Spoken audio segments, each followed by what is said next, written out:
हम इस समय बैठे हुए हैं राजीव चंद्र मिश्रा जी के साथ में। आप लखनऊ शहर कांग्रेस कमेटी के महामंत्री हैं और कांग्रेस के विभिन्न पदों पर रह चुके हैं। लंबे समय से आप कांग्रेस से जुड़े हुए हैं और आपने आपके प्रयासों से त्रिवेणी नगर 82 वार्ड से अखिलेश श्रीवास्तव जी चुनाव लड़े। आपको अखिलेश श्रीवास्तव जी को चुनाव लड़ाने में मिश्रा जी का बहुत बड़ा योगदान रहा। मिश्रा जी से जानते समझते हैं कि कैसा उनको जो है अनुभव रहा, चुनावी अनुभव रहा और क्या जो है कांग्रेस की स्थिति रहेगी और आने वाले समय में क्या रणनीति है। मिश्रा जी, आपका जनता खबर का हार्दिक स्वागत बंदन अभिनंदन है।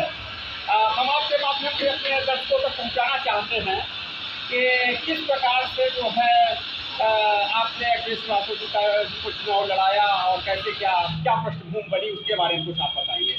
देखिए, कांग्रेस ने तय किया था कि हमारी वार्ड कांग्रेस कमेटी ने तय किया था सिंगल नाम जी अखिलेश श्रीवास्तव का हम लोगों ने तय करके भेजा था। वार्ड की सर्वसम्मति से तय हुआ था। शहर कांग्रेस कमेटी में महासचिव होने के नाते मैंने उस जिम्मेदारी को निर्वहन किया। मैं मीडिया का प्रभारी भी हूँ और हमने तय किया कि इस चुनाव को हम मुद्दों के आधार पर लड़ेंगे। हमने कहीं भी अपने मुद्दों से भटकने की कोशिश नहीं की। हमने जो लोकल सवाल थे, नाली का, खड़ंजे का, सड़क का, इन सवालों को उठाकर इस चुनाव को लड़ा है। जब हम चुनाव में जनसंपर्क कर रहे थे तो मैंने पाया कि करीब 75% जनता के बीच में असंतोष है। लेकिन इस चुनाव को हम हारे, चुनाव हारे हैं, हौसला नहीं हारे हैं। हमने ये चुनाव जब लड़ा था तो हम ये मानकर चल रहे थे कि हम शायद चुनाव जीत सकते हैं और हमारा चुनाव बहुत अच्छा चल रहा था। लेकिन उस समय जो दो घटनाएं घटी। एक तो पहले हमारे दक्षिण के शहर अध्यक्ष दलप्रीत सिंह पार्टी छोड़कर चले गए। दूसरे चुनाव के जस्ट 3 दिन पहले अजय श्रीवास्तव अज्जू जो इस उत्तर विधान के अध्यक्ष थे उत्तरी क्षेत्र के, वो पार्टी छोड़कर चले गए, जिसका हमें सबसे ज्यादा गंभीर खामियाजा भुगतना पड़ा। लेकिन फिर भी जनता चुनाव हारने के बाद भी हम जनता के बीच में आज भी हैं। जनता के सवालों को लगातार उठा रहे हैं और एक सकारात्मक विपक्ष की भूमिका निभाते हुए हम काम कर रहे हैं। जब लोग चुनाव हार जाते हैं तो उसी दिन चूंकि 13 मई को कर्नाटक का चुनाव परिणाम आया था, तो इसी कार्यालय पर हमने कर्नाटक की जीत का जश्न मनाया था और यहाँ पर मिठाइयाँ बांटी थी। उसके बाद आज हम भंडारा कर रहे हैं। इस तरह के और भी कार्यक्रम हम लगातार करते रहेंगे। हम ये जानते हैं कि जो कर्नाटक से हमारी लड़ाई शुरू हुई है, जीत की लड़ाई शुरू हुई है, वो छत्तीसगढ़, मध्य प्रदेश, राजस्थान, तेलंगाना होते हुए अंततः मई 2024 में दिल्ली में आकर टिक जाएगी और दिल्ली में हम चुनाव जीतकर फिर अगले साल मई में इसी कार्यालय पर भारत में के अपने सर्वोच्च नेता राहुल गांधी को प्रधानमंत्री बनाने का जश्न मनाएंगे। बहुत सुंदर, बहुत सुंदर। और आपने मिश्रा जी ने पूरी योजना और रखी कि पूरा 1 वर्ष की पूरी किस प्रकार से लखनऊ शहर कांग्रेस कमेटी किस प्रकार से 1 वर्ष की योजना बना चुकी है और किस प्रकार से आगे का कार्यक्रम संचालित रहेगा। मिश्रा जी को आपको बहुत बहुत धन्यवाद जनता खबर से जुड़ने के लिए। और अपने जनता खबर के भी दर्शकों से हम कहना चाहेंगे कि मिश्रा जी तक जो संदेश पहुंचाना चाहते हैं वह जनता खबर में कमेंट के माध्यम से पहुंचाएं। इसके साथ में कुछ और साथी हैं जी, आपसे भी जो है प्रदीप तिवारी जी, हमारे साथ में प्रदीप तिवारी जी भी हैं। तो कांग्रेस के वरिष्ठ नेता है, हम उनका भी जनता खबर में स्वागत करते हैं और जानेंगे समझेंगे कि उनका क्या कार्यक्रम रहेगा। तो सर, जनता खबर में आपका हार्दिक स्वागत है।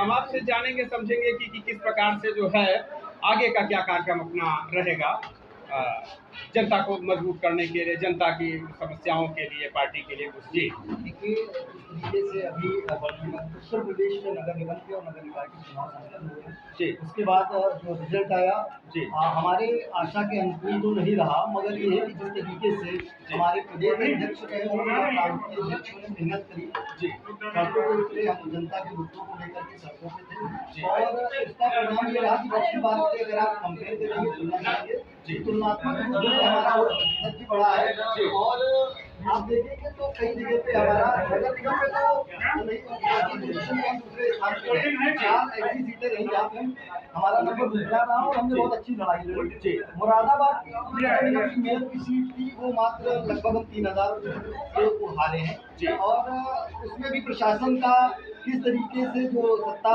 पक्ष के लोग थे उनके लिए कितना सहयोग रहा, तो वो सीट मैं हारी हुई नहीं मानता हूँ। वो सीट हमारी थी, उसके रिजवान जी हमारे सीट जीत रहे थे, मगर वो शासन और सत्ता के दुरुपयोग की वजह से वो सीट हमारे, बाकी जो नगर पालिका में रहा वो कांग्रेस का प्रदर्शन जो है पिछली बार की अगर तुलना करेंगे तो अच्छा रहा है और हम लगातार जनता के मुद्दों को लेकर के उत्तर प्रदेश में सक्रिय हैं और चाहे वो हमारे आप देखें राष्ट्रीय लेवल के नेता हो, वो हर एक मुद्दे पर अपना ध्यान आकर्षित उत्तर प्रदेश को लेकर हो या पूरे राज्य को लेकर हो। और पूर्ण विश्वास है कांग्रेस पार्टी के कार्यकर्ता के रूप में कि आने वाला 2024 का जो समय है, 2024 का चुनाव है, उसकी परिपाटी जो है वो उसकी जो शुरुआत है वो कर्नाटक से हो चुकी है और उसका परिणाम आपको आने वाले विधानसभा चुनाव में, तो चाहे वो राजस्थान हो, मध्य प्रदेश हो, छत्तीसगढ़ हो, वहाँ पे भी आपको परिलक्षित होगा। और 2024 में हम कांग्रेस पार्टी के राहुल गांधी जी हो, प्रियंका गांधी हो, इन सभी के नेतृत्व में एक संगठित नेतृत्व, खड़गे जी का नेतृत्व रहा हो, उन सभी के नेतृत्व में हम 2024 में बहुत अच्छा चुनाव लड़ेंगे और 2024 में कांग्रेस पार्टी भारतीय जनता पार्टी का पूरी तरीके से सफाया करते हुए आप देश में कानून व्यवस्था को लागू करते हुए एक अपनी मजबूत सरकार पेश करेंगे। बहुत बहुत धन्यवाद। आपने पूरी बात बताई कि कांग्रेस की किस प्रकार से पूरा जो ये चुनाव रहा नगरीय क्षेत्र उसके बारे में बताया और पूरे प्लानिंग के बारे में बताया 24 के चुनाव के लिए।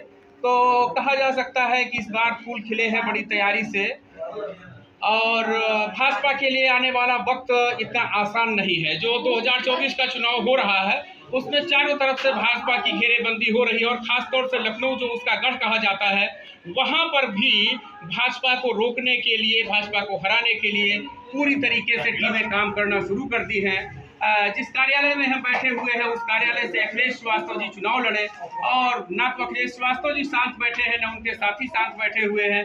सब पूरी प्लानिंग हो रही है भारतीय जनता पार्टी को रोकने के लिए, कांग्रेस की सरकार को लाने के लिए। तो जनता खबर की भी बहुत बहुत शुभकामनाएं और आप सब देखते रहिए जनता खबर और अपना कमेंट भी करते रहिए ताकि भविष्य में फिर हम इन गणमान्य नेताओं से मिलेंगे तो आपकी बात को रखेंगे। इसी के साथ आप सभी को धन्यवाद। देखते रहिए जनता खबर।